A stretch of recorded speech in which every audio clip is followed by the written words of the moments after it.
vehicle, 910 North Miami Beach Boulevard, parking lot of Kmart, case number 901 case. Component will be waiting near the 86 White Hyundai.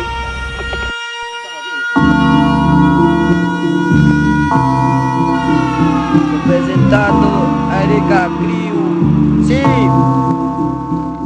De mi barrio al escenario con mi gente caminando hacia el frente a Erika yo represento con el disco y el talento que en la calle lo demuestro. Cantando, matando, rimando, gozando, tomando y representando a la calle. Quiero seguir dando más detalles, eso sí les digo que hay Argentina aquí en la calle, sí.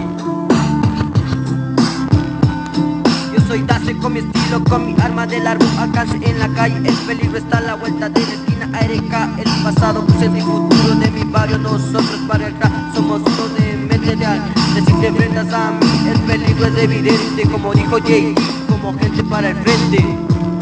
Sí, sí, ahora viene el estilo más fuerte de ARK Crew.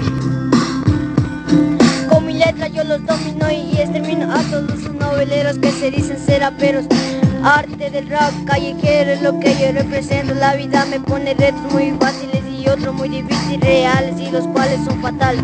Yo soy Alexis, un raperito que quiere llegar a ser un gran rapero de corazón sincero. De corazón sincero, sí, yo soy allí solamente para ti. El Dace, con mi estilo de largo alcance.